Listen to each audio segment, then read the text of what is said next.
Well done on beginning your journey in the Black Belt Academy of Surgical Skills. I trust that you have been practicing your red belt skills and you are now ready to progress to your next belt, the yellow belt.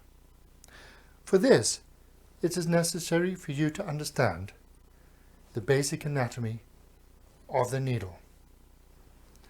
All needles, no matter what their size, from 7/0 to 5/0 to 2/0 to sternal wire needles and even handheld needles, are made such that they sit on the circumference of a circle.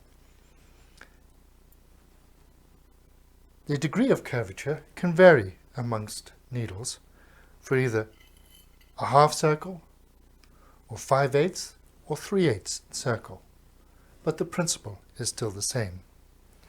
And the reason why we need to understand this is because if I took a tangential slice at any point of a passage through a needle, effectively, I want to be able to see that needle has created a perfect hole. If my needle is dragged through the tissue or pulled out the tissue poorly, you'll find an irregular hole or an ellipse. Now imagine that this was an anastomosis, and as a cardiac surgeon, a coronary anastomosis, and if your suture sat within that space and did not sit cleanly within the hole created by the needle,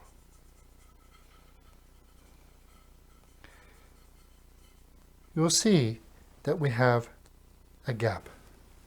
And that gap there is a little bleed, a leak, a microabscess, and is problematic. In order to understand how we pick up our needle, we need to understand the anatomy. All needles, as I said, are made on a circle. And there has a point, a middle part, which is the shaft, and the end bit, which is the swage, which holds the suture thread. Remember, the thread will go where your needle goes. So part of these exercises in the Black Belt Academy is simply doing it with a needle only. And of course, this is a sustainable thing to do because we're not opening repeated packets of sutures to practice. All you need is a needle. The working part of the needle is the shaft, and we need to understand the midpoint, because it's just beyond the midpoint is ideally where we need to pick it up.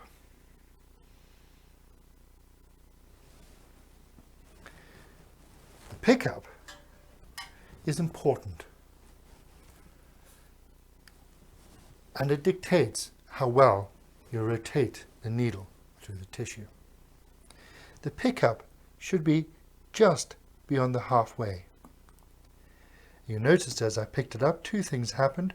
One, the needle automatically flipped into position. And that is because the shaft of most needles are not round. They're usually cuboidal. And with practice, you'll realize with lightness of touch, simply picking up the needle like that will flip it into the position. So the three principles of picking up the needle. First, it should be picked up just beyond the halfway. 2, there should be no space between the tip of the needle holder and the shaft of the needle. And this applies to all needles, no matter how big or small. And 3, and most importantly,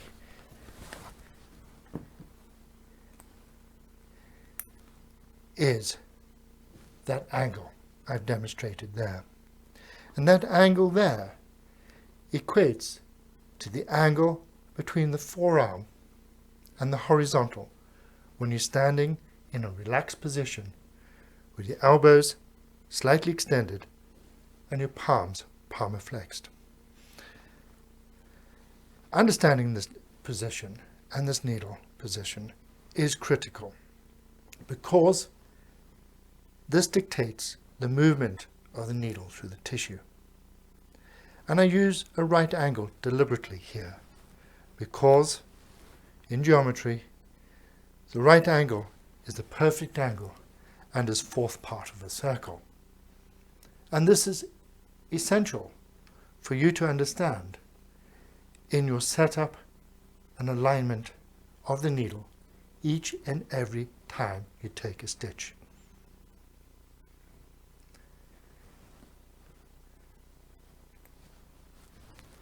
Now, most times the needle is passed to you where you pick it up at 90 degrees. And I'd like to demonstrate this to you. If I'm sitting down and I'm aligning my needle is 90 degrees across what I want to stitch and 90 degrees into what I want to stitch. And you simply have to rotate your needle. Now, as I'm sitting, my wrist and elbow at the same level. But notice what happens to this angle and my alignment on all 3 planes. 90 degrees to the tissue, 90 degrees across what I want to stitch. And sitting down, I need to rotate the needle back and point the needle 90 degrees into what I want to stitch. But as surgeons, we stand up. And those surgeons who sit down are sitting on chairs that go up and down and round and round. And also, we are operating at depth. Notice the change in the alignment of this needle as I stand up. I've immediately lost that orthogonal plane, and I am not going to be able to rotate the needle back into the tissue. As you see now, it is off center. So the reason to angle the needle out is to compensate for the fact your wrist is lower than your elbow because you're operating at depth. The second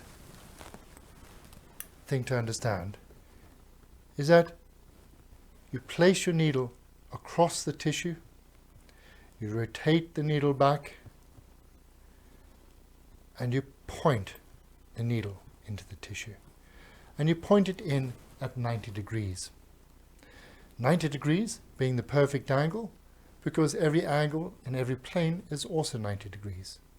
But 90 degrees because if you imagine a diver diving into the pool and they're not hitting the water at 90 degrees, there'll be a splash.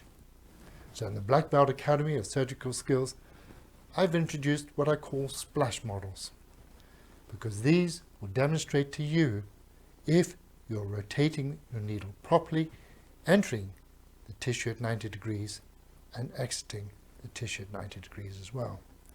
So I'm using a regular potato here to demonstrate. And when I rotate through,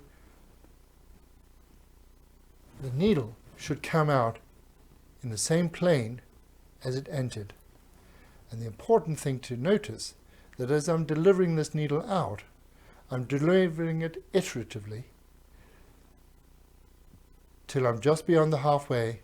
I can reapply the forceps and I'll continue the rotation out of the tissue. And I check my needle position again. What happens when you're doing repeated stitches, the needle migrates from that angle back towards the 90 degrees. And the problem is that people are focusing on the action of stitching. I call it the systole. But they're not focusing on the setup, the angles and the pickup of the needle. Because it's the angles, the pickup, the diastole, that dictates the rhythm and flow of your operation. Consider a heart rocking backwards and forwards in a nice motion of sinus rhythm. When the heart picks up, it goes faster, but the rhythm is not lost. Essentially, the diastolic period shortens, but the systolic period stays the same. My point being, as a surgeon who's further down the line, my diastolic period, in other words setup, is significantly shorter than yours. And it's only with practice that you will understand the setup is important and will improve your operating no end. So say to yourself, is my needle picked up properly? 1. Is it just beyond the halfway? Ensure there's no space between the shaft and the needle. 2. And 3. Angle it out appropriately.